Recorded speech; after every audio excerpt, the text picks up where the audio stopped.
Seja bem-vindo ao novo episódio do Entropia.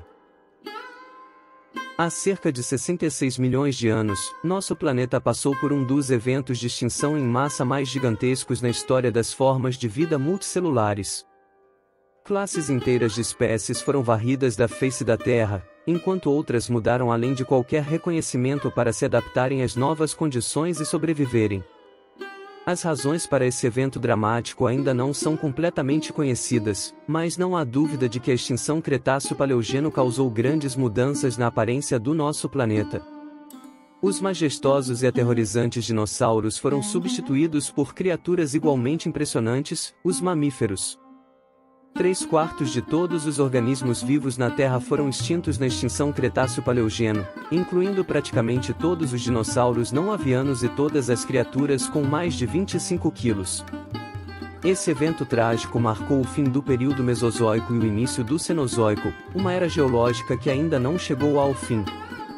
Ela é dividida em 3 períodos de diferentes durações, cada um com seu próprio clima e diversidade na biosfera. O primeiro e mais longo período é conhecido como o Paleogeno, que começou cerca de 66 milhões de anos atrás e durou 43 milhões de anos.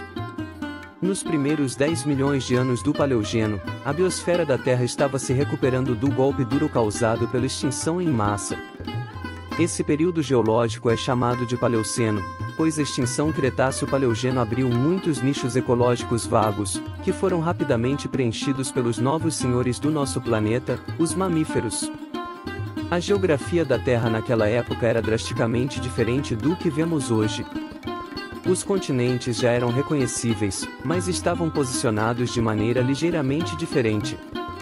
A América do Norte e do Sul eram separadas por mares tropicais, enquanto o subcontinente indiano estava começando a se aproximar das costas asiáticas. O antigo oceano conhecido como Tétis ainda separava a África da Eurásia, mas estava gradualmente desaparecendo devido aos movimentos das placas tectônicas. O clima era mais quente e estável do que o de hoje, com grande parte do planeta coberto por densas e exuberantes florestas tropicais. A maioria das criaturas daquela época era pequena devido à abundância de alimentos vegetais, o que permitiu sua rápida propagação por novas áreas. Foi nessa época que os ancestrais pré-históricos da maioria dos mamíferos de hoje prosperaram. Por exemplo, as florestas quentes do Paleogeno eram habitadas por miacídeos, pequenos e ágeis predadores que se pareciam com martas e que se acredita serem os progenitores de todos os atuais mamíferos predadores. Na mesma época, viveram os arqueocetos, os ancestrais pré-históricos das baleias de hoje, que se pareciam mais com hipopótamos naquela época. Eles ainda não haviam se mudado para o mar, mas estavam dando os primeiros passos nessa direção, com seus membros e órgãos respiratórios internos já começando a se adaptar a estadias prolongadas debaixo d'água. O próximo passo que nosso planeta deu foi o Eoceno, que começou há aproximadamente 56 milhões de anos e durou um pouco mais de 22 milhões de anos. Nessa época, os contornos dos continentes já eram bastante reconhecíveis. A Índia finalmente chegou às costas do sul da Ásia, e como resultado da colisão das placas tectônicas, surgiram dobras rochosas gigantes, formando o Himalaia, a maior cadeia de montanhas do nosso planeta hoje. Embora algumas espécies daquela época já se parecessem com as que conhecemos hoje, outras eram completamente diferentes. Um exemplo disso é o Andrewsarchus, um dos maiores predadores de mamíferos que já viveram na Terra. Seu crânio tinha até 84 centímetros de comprimento, aproximadamente 1,5 vezes maior do que o de um urso marrom, e sua mordida é estimada como mais poderosa do que a de qualquer predador terrestre atual. Fósseis desse fascinante animal são raros, e os cientistas ainda debatem a estrutura de seu organismo, seus hábitos e sua relação com outras famílias de mamíferos. O Oligoceno foi o último período do Paleogeno, começando cerca de 33,9 milhões de anos atrás e terminando cerca de 23 milhões de anos atrás, durando aproximadamente 11 milhões de anos. Foi um período de resfriamento global, no qual as florestas tropicais quentes foram gradualmente substituídas por pradarias sem fim cobertas de pastagens. Foi quando a glaciação antártica começou e um escudo de gelo transformou o continente verde da Antártica em um deserto frio e sem vida.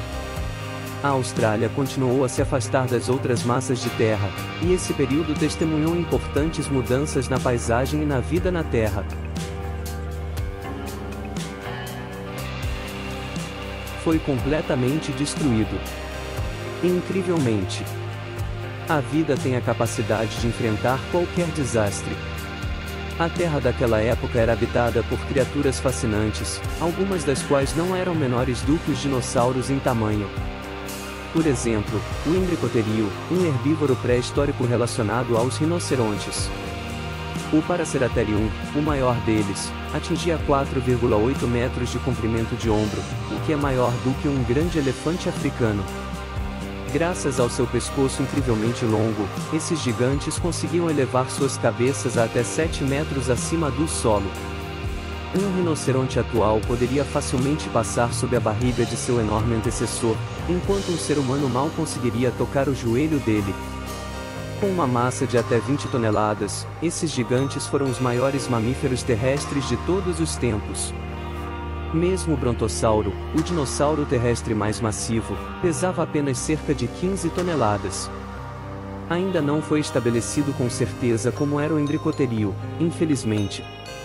Até agora, nenhum esqueleto completo desses animais surpreendentes foi escavado, apenas fragmentos separados de diferentes indivíduos da espécie. A maioria dos cientistas concorda que, apesar de sua relação com os rinocerontes, o Embricoterio não tinha um chifre maciço, embora possa ter tido um pequeno tronco nasal, semelhante ao dos tapires atuais. O tronco teria permitido que ele alcançasse as folhas suculentas no topo das árvores.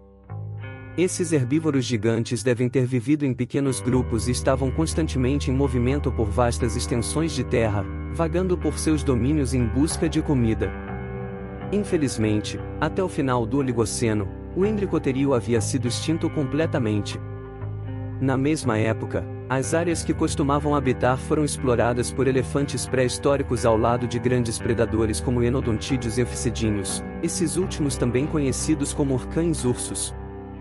Acredita-se que o surgimento de novos herbívoros de grande porte teria perturbado muito o equilíbrio natural, e o Embricoterio teria sido forçado a competir ferozmente por comida.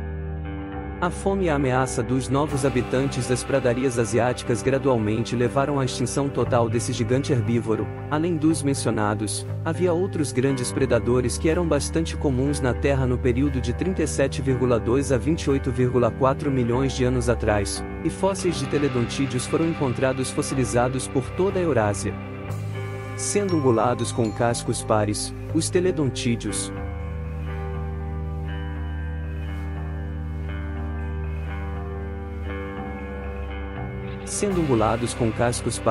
os teledontídeos eram predadores formidáveis daquela época, contribuindo ainda mais para a complexidade do ecossistema em mudança.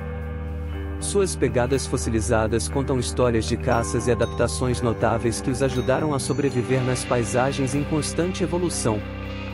À medida que exploramos esses capítulos esquecidos da história da Terra, somos lembrados de que a vida, de fato, é resiliente e capaz de se adaptar às mais adversas circunstâncias.